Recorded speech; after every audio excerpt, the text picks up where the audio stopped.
नमस्कार. माझ्या या मधुरम चॅनेलला तुम्ही लाईक आणि सबस्क्राईब केलं असेलच. आज पुन्हा एक वेगळा विषय घेऊन मी तुमच्या समोर आली आहे. कुटुंब आपल्या आयुष्यातल्या प्रत्येक क्षणाचा साक्षीदार असते. त्यामुळे आपण पहिला आपला प्रवेश हा आपल्या कुटुंबामधूनच होतो. कुटुंबामधूनच आपलं व्यक्तिमत्व फुलत जातं. तर या कुटुंबाविषयी बोलताना मी म्हणते की व्यक्तिमत्व आणि व्यक्तित्व दोन वेगळे शब्द वापरले मी. व्यक्तित्व आणि व्यक्तिमत्व या दोन वेगवेगळ्या संकल्पना.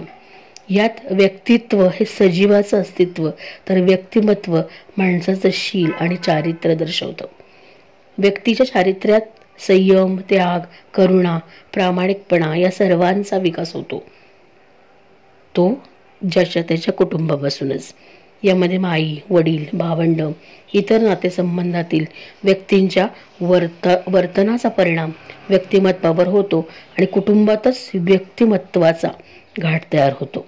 तिथेच खरे व्यक्तिमत्व फुलते, बहरते. मानवी जीवनात कुटुंबाचं स्थान अतिशय महत्त्वाचं आहे. आयुष्याची सुरुवात आणि शेवट हे किनारे तो कुटुंबाच्या साक्षीनेच गाठतो. जीवनाच्या मधल्या प्रवासात घडणाऱ्या चांगल्या वाईट प्रसंगात कुटुंबातील उत्तम सुसंवादामुळेच उभे राहण्याची ताकद मिळते.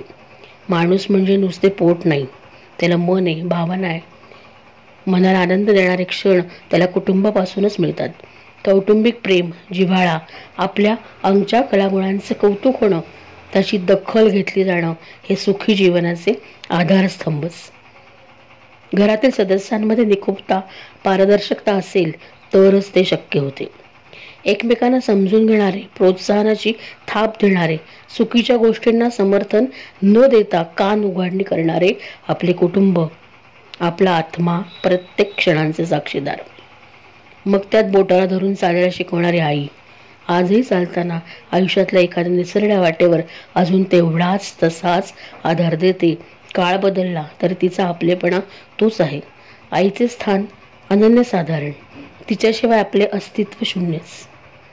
आईप्रमाणेच सतत कणखरपणे आधार देणारे वडील नकळत आपल्या पुढील जीवनाची पुंजी जमा करतात. कर्तव्याची परिसीमा असणारे बाबा आयुष्यात आपला रोल मजबूत अजूनच करतात. त्यांच्या मनातील प्रेम त्यांच्या शब्दात नाही तर डोळ्यात पाहता येते, हा दुसरा आधारस्तंभ. इतरही नाते आपल्याला अनेक गोष्टींमध्ये मदत करतात, प्रोत्साहन देतात, आपल्या आयुष्याची जडणघडण करतात. नव्हे त्यांनी ती करावी असे आग्रही असायला हवे, हरकत नाही. आपल्या ढासळत्या काळात देखील आपल्या पाठीशी उभे राहते ते कुटुंबच. पण आजकाल या गोष्टी फारच दुर्मिळ होत चालल्यात. सुसंवाद नव्हे, केवळ एक जीवघेणा सोपस्कार होत चालल्यात. कुटुंब आपल्या आयुष्यातील प्रत्येक क्षणांचे साक्षीदार. पहिल्यांदा पिता होण्याचा आनंद, पहिल्या नोकरीचा आनंद, सप्तपदीच्या वेळेस प्रथम सहचारिणीचा हात हातात घेऊन या कुटुंबाच्या साक्षीनेच आपण आपल्या नवीन आयुष्यात प्रवेश करतो. सर्व कुटुंबातील सदस्यांच्या साक्षीनेच हे घडते. कौटुंबिक वातावरण चांगले लाभले तर यशाचे शिखर गाठणे सोपे जाते. मी कोणासाठी तरी आहे, माझे कोणीतरी आहे, ही भावनाच 10 हत्तीचे बळ देते. पण नात्यात पारदर्शकता, सुसंवाद असेल तर प्रेमाची देवाणघेवाण सहज शक्य होते आणि मग कुटुंब एक आधारस्थान बनते. कुटुंबातील पेरलेले प्रेमाचे बीज आधाराचे मोती बनून फुलते व त्याचा जीवनरूपी हार आयुष्यभर आपल्याला साथ देत राहतो. प्रत्येक नात्याची किंमत कळणे मात्र गरजेचे. मग ते आई मुलाचे असेल, पती पत्नीचे असेल, नणंद भावजय, सासू सून असो. जसे फुलाची सुगंधाची नाते तशीच ही सर्व नाती प्रेमाच्या सुगंधाने दरवळत राहतील. निकोपता असेल तर सुंदर गजरा तयार होईल आणि त्यातील सुगंध आपल्याला सतत प्रेरणा देत जगण्याचे बळ देत राहील. शेवटी आयुष्य म्हणजे तरी काय हो? आपण कुणासाठी जगतो? आपल्या कुटुंबासाठीच ना.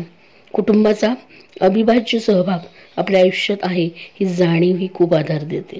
मात्र पुन्हा तेच, नात्यात पारदर्शकता हवीच. नात्यात जरी कटुता असेल तरी तुमच्या वृत्तीत शुद्धता हवीच. दुजाभाव नसावा, तरच हा नात्यांचा, प्रेमांचा सुगंधरूपी गजरा सतत मोहरत राहील. एकत्र कुटुंब पद्धतीत एका नात्याला अनेक पर्याय उपलब्ध असल्याने एखाद्या नात्यात कटुता घेतली जाते त्याचा परिणाम व्यक्तीच्या संपूर्ण जीवनावर नकळत होऊ शकतो. हे कुटुंबातील व्यक्तींना कळत नाही आणि कुणाच्या तरी दुःखाचे भागीदार होऊ नये ही कधीकधी नकारात्मक बाजूही कुटुंबातील विसंवादामुळे निर्माण होते आणि याचा विचार ही सकारात्मकता दाखवून सुसंवादाने व्हायला हवा. तरच कुटुंब संस्थेवरचा विश्वास वृद्धिंगत होण्यास मदत होईल. कुटुंब म्हणजे जे माझ्या आनंदात दुःखात माझ्याबरोबर असते, माझ्या विजयात माझ्या पुढे माझे कुटुंब असते. माझा विश्वास माझे कुटुंब. कुटुंबाशिवाय मी अपूर्ण आहे. तरुण असताना ते माझ्याबरोबर, तर एकटे असताना माझ्या पाशी होते. माझ्या अंताचे शेवटच्या क्षणांचे माझे कुटुंब साक्षीदार. कुटुंबातील सदस्यांची जबाबदारी, त्याचे महत्त्व जाणीव प्रत्येकाला असणे गरजेचे आहे. माझे कुटुंब माझी जबाबदारी असे म्हणत आपण आपली जबाबदारी अजून अधोरेखित करत जातो.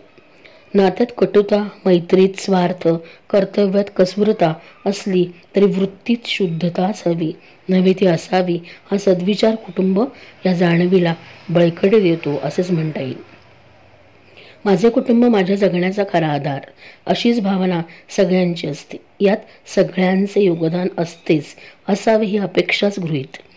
घरातील मोठ्या व्यक्तीकडून एकमेकांना बांधून ठेवण्याचे काम होणे गरजेचे. तरच ते माझे कुटुंब वाटेल. खरा आधार नक्कीच वाटेल. हो, पण हेही खरेच की सोबत किती लोक असले तरी शेवटी संघर्ष स्वतःलाच करावे लागतात. म्हणून अडचणीत आधार देणारे कुटुंब पाठीशी आहे ही नुसती पारदर्शक भावना ही मनाला उभार देतेच. हा विश्वास कुटुंब संकल्पनेतून मिळू शकतो.